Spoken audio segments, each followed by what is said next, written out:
Again, I just don't know who that serves, Scott. I mean, literally on that document, the name that is blacked out says co-conspirator. Mm-hmm. That should be an obvious non-redaction. And to not even acknowledge, I think that's a pretty big mistake.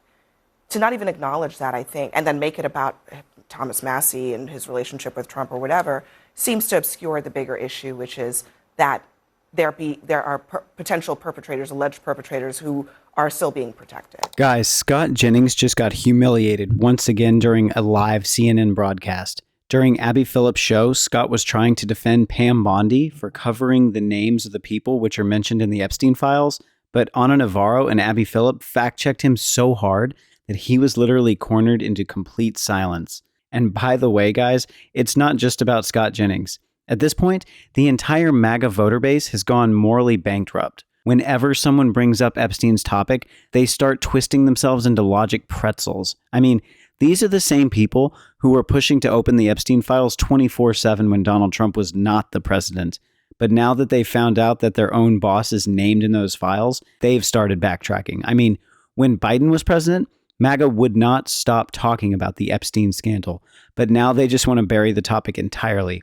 And guys, I've said this before and I'll say it again. Republicans never cared about protecting children or punishing pedophiles. For them, this was always about scoring political points. Now that they know Donald Trump is named an infinite number of times in those files, they now have defaulted to their old tactic, attacking the victims. I mean, they're now basically protecting pedophiles, or even pedophilia itself, just to defend that orange man. And guys, this Scott Jennings here, he's so vile. He blabbered the entire show. He didn't have one single logical argument. He just blabbered around. I mean, grow some balls, man. Why don't you just accept the fact that countless underage children were molested on that island, and Pam Bondi should straight up uncover the names of every last person involved in the act? What's so difficult in saying that? But no, Scott won't say it. He'll go to any length to defend the evil. That's just the core nature of these MAGA cultists. I'm going to roll this video first. I'll give my opinion as we go. Shouting matches, name-calling, diversions, personal attacks, and insults. No, it wasn't supposed to be a reality show, but Pam Bondi's testimony became one for an audience of one. The Attorney General came out swinging as she faced questions from lawmakers on a number of controversies, including the Justice Department's botched release of the Epstein files. Survivors and families were there watching as this chaos unfolded. But Bondi refused to apologize for her agency's mistakes. Instead, she was combative. And things got heated and downright ugly during the hearing. Excuse me, I'm going to answer the question. Answer my question. No, I'm going to answer the question the way I want to answer the question. No, Your you're going to answer the theatrics are question the way I ridiculous. asked. I believe you just lied under oath. There is ample evidence in the Epstein file. Don't you ever accuse me of a crime. I believe you. I told you about that, Attorney General, before you started. You don't tell me. Yeah, anything. I did tell you because we saw what you did in the Senate. You're a lawyer, not even a lawyer. Claim I'm not for going time. to get in the gutter for her theatrics. Who he Mr. Chairman, was? she's embarrassing you. He's about to be This is your fined. committee, and she is embarrassing Shame you. on you. Have you apologized to President Trump? You all should be apologizing. You sit here and you attack the president, and I am not going to have it. It almost seems like something out of a reunion episode of a Bravo show or something. But it's interesting because Pam Bondi actually, to be honest, has not really been around all that much. When we've been talking about the Epstein files, the person they've been putting out is Todd Blanche. And now she's there on Capitol Hill and seems to be putting on a show of defiance. But I think the real question is over what? Over the finding out the truth about a child sex ring? It just seems like the wrong attitude for this issue. Listen, I'm an institutionalist. I want there to be some iota of respect for the institution of Congress. I think this kind of performative theatrics, she says she's not going to get in the gutter for her theatrics, for somebody else's theatrics. Everything she did today was performative. And I say this as somebody who has known Pam Bondi for many years. I knew her back in Florida when she was Attorney General. I don't think this served anybody. I don't think these shouting matches, and let's just be, honest about it. When Democrats were in power, in Congress, the shouting matches still went on. When Republicans are in power, the shouting matches still go. These congressional hearings have really degraded into anything quite like this. I mean, Man, that is how you destroy evil. I love this woman. She's talking about Pam Bondi, guys. If you saw the recent congressional hearing of Pam Bondi, that woman was sitting there like she fears nobody. Like she doesn't care about any consequences of covering up those names. I mean, to be honest, I've never seen any woman more vile than her. It feels like her whole career is about covering up for pedophiles. This whole situation with the files screams that she was literally picked for this cover-up. I mean, I feel that a lot of people in this administration have some compromised information, which is why they were put in the position. So they just carry out their marching orders, no questions asked. And the scariest thing about everyone involved with this administration is that they all know they only survive if Donald Trump survives. If he goes down, they all go down with him. The entire thing looks like a house of cards. I mean, Pam Bondi has gotten so much worse. I mean, the entire world, except MAGA obviously, wants you to reveal the names of those involved in this scandal. And you're straight up saying no to that request. It can't get any worse than this. During a recent hearing, the congressman asked her a very simple question. Was Donald Trump involved in any parties where underage girls were present? Reply with a yes or no. And Pam Bondi, instead of saying a simple no, she started deflecting the topic to the great things Trump has done for this country. I mean, she could have said no, but she didn't. I think she knows this ship is going down eventually, which is why she was trying to protect herself here. Regardless of political party, I mean, even Trump's other attorney generals, Bill Barr, Jeff Sessions, I don't know. I don't recall. The part that really bothered me today, and I give MAGA a lot of credit, the one thing I give them credit for is not letting go of the Epstein files bone. They just never did. And there was people like Nancy Mace, like Marjorie Taylor Greene, who defied Donald Trump and voted to release these files, and the MAGA blogosphere and podcast universe who never let it go. That being said, I thought today, Pam Bondi, having those victims, those survivors there, and the family of the survivors that have died, and not having the common courtesy of, at the very least, turning around and acknowledging their presence. And I do think those survivors are owed an apology by 4 administrations. Right. And she is right that Merrick Garland should have answered questions. But right now, today, this is her DOJ. It is up to her to prosecute if there's prosecutable crimes. It is up to her to release all the files and comply with the law that was passed. It is up to her to give justice and closure to those survivors. It was so shameful to me that those survivors got told and asked, raise your hand if you have called the DOJ and offered to testify. They all raised their hands, and none had been contacted by this DOJ, which is run by Pam Bondi, a woman from Florida who knows who Epstein is. That is damn disgusting and shameful. Yeah, I mean, I pick up on that because I think the conversation today, I've been watching all the news, has been about the theatrics that were happening on Capitol Hill. But the reality is the real conversation we should be talking about is the survivors. The conversation of how brave it is for them to even have been there. 1 in 5 women in America have experienced some sort of sexual assault. The reality is this gives us the complete picture of what this administration is. They will do whatever to protect their sexual assaulter in chief, who was found liable for sexual assault before. The reality is we're not having this conversation that protects women. It continues to perpetuate this situation and this culture in America where it makes women hard to come forward and actually say, this person did something extremely wrong to me. And that's the conversation we should be having. But I'm not surprised that this administration is deflecting from it, because let's look at the first Trump administration when the hearings around Kavanaugh, and Professor Ford actually was brave enough to share her story. Even if we put the Trump of it aside for a second, there were still some really bizarre moments today. I mean, this is an interaction between Pam Bondi and Tom Massey, and he's asking her why the DOJ hasn't or didn't prosecute some people who are named in the Epstein files as being co-conspirators. And here's how she responded. Are you able to track who it was that obscured Les Wexner's name as a co-conspirator in an FBI document? Chairman, may I give my answer on that? It's a political joke, and I need to give my answer on that. We'll let the Attorney General respond, and then the gentleman can move to his next question. It's my time. Within 40 minutes, you asked me a question. Within 40 minutes, Wexner's name was added back. Within 40 minutes of me catching you red-handed. There was one redaction out Where of he's over listed as a 4,700, co-conspirator. and we invited you in. Gentlemen, This guy has Trump derangement syndrome. He needs to get. You're a failed politician. Again, I just don't know who that serves, Scott. I mean, literally on that document, the name that is blacked out says co-conspirator. That should be an obvious non-redaction. And to not even acknowledge, I think that's a pretty big mistake. To not even acknowledge that, I think, and then make it about Thomas Massie and his relationship with Trump or whatever, seems to obscure the bigger issue, which is that there are potential perpetrators, alleged perpetrators, who are still being protected.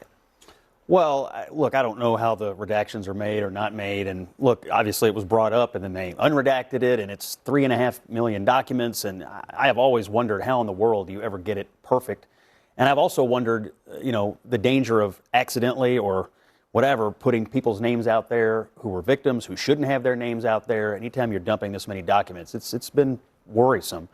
All of that having been said, this hearing today to me, look, I get the desire to fight because, look, and I agree with Anna, actually. These hearings are basically people show up, they make speeches, then they give the witness 10 seconds to respond, and then they yell at the witness. It's been going on for a long time. It makes these hearings useless. That having been said, at the DOJ, I think if I were advising them, I would advise them to do it more like Scott Bessent handles his hearings. It's not a lot of performative. It's not a lot of theatrics. He remains cool. He is in command of the facts, and that's how he chooses to do it. They come after him the same way, but he has a different style of how he carries himself and how he presents himself. I think that, truthfully, better serves the administration because it shows more confidence in what you're doing as opposed to just the fighting and the back and forth. She must be. God, this man is so unbearable. I mean, now he's trying to complicate the entire thing. Why don't you just say that every name should be unredacted? What's so difficult about saying that? Even if it's 3 million documents, just unredact everything. Say that every person who's involved in that pedophilia ring should be punished. But no, Scott won't say that. Why? Because he can't hurt the feelings of MAGA. He can't displease his boss, Donald Trump.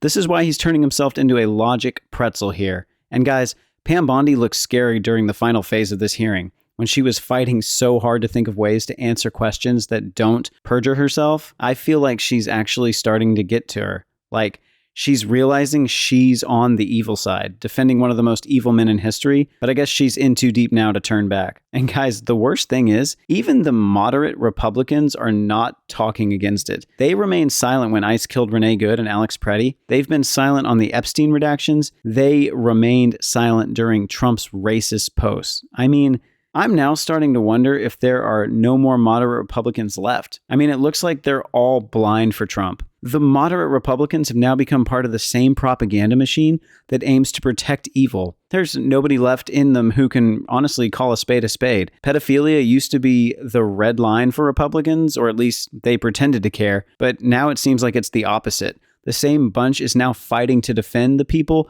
involved in this pedophilia. Doing it because she thinks somebody likes it. Exactly. I mean, Bessent has the benefit of the kind of a financial view, which can be argued in multiple ways, and you can have facts. The facts are just not on their side in these particular hearings. We just saw Patel, now we've seen Bondi. The New York Times called this a stall and brawl strategy. I think that is a perfect description of what it is, because we see people constantly contorting themselves to try to defend the indefensible. They deflect instead of answering questions directly.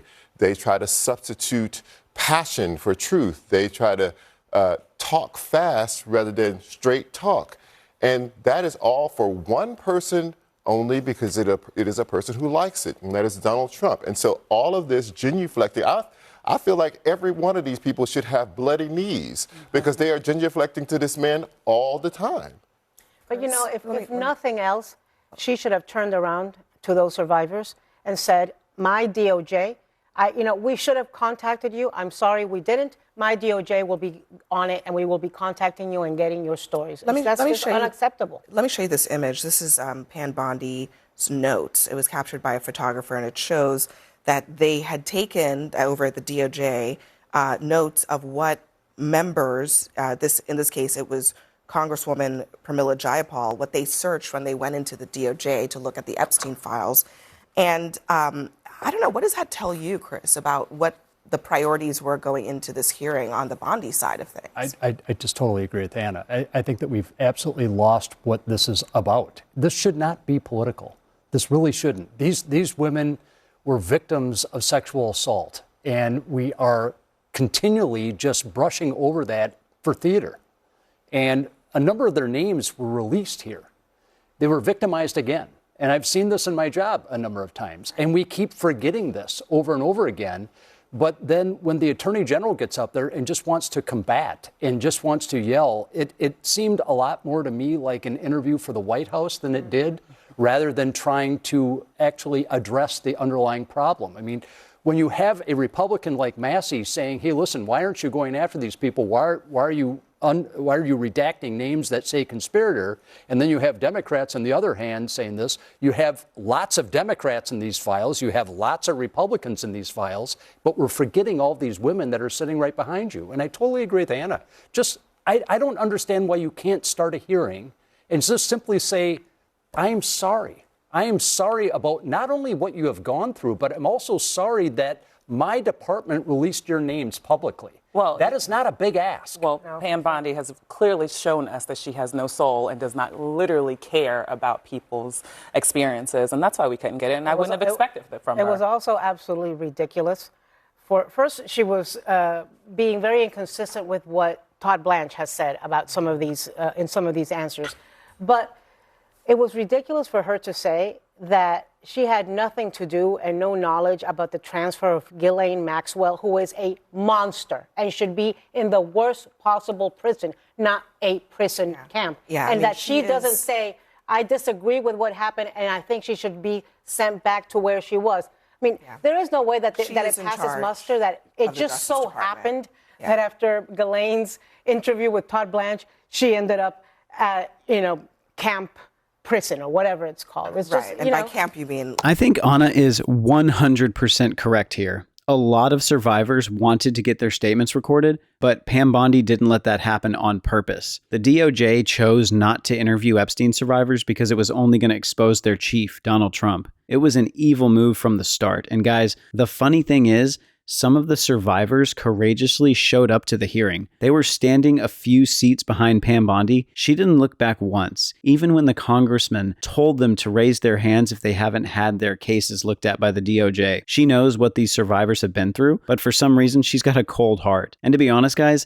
I'm not really surprised by this, because if you remember, Pam Bondi was the attorney general in Florida when Epstein got a 13-month sweetheart deal after discovering 32 girls who had been abused. And then she became a lobbyist for Qatar, a country which is known for human slaves and no rights for women in the LGBT community. So, I mean, this is her real face. She can and will go to any lengths to protect Donald Trump, a man who was mentioned more than 38,000 times in the Epstein files. I mean, can you imagine why someone would be named 38,000 times in those files? It is a mountain of evidence against him. I don't know how it can all stay hidden. I mean, this is more times than Jesus is mentioned in the Bible. This is more times than Harry Potter's mentioned in all the Harry Potter books. This is more times than there are visible stars to the naked eye. And she's still trying to make it appear like it's nothing. And guys, if you see the pattern, Republicans have this old habit of blaming the victims. You just saw what they did with Renee Nicole Good and Alex Preddy. They literally declared Renee a domestic terrorist within an hour of the incident. And they did the same thing with Alex Preddy. The fact that Bondi has likely seen the worst of the worst and still chooses to side with the perpetrators against the victims is absolutely cruel and unforgivable. This scandal is bigger than her job title, and protecting the vulnerable has to be the only thing on her mind right now, not the other way. All right, guys, I'm going to leave it here for now. I'll see you soon with another one.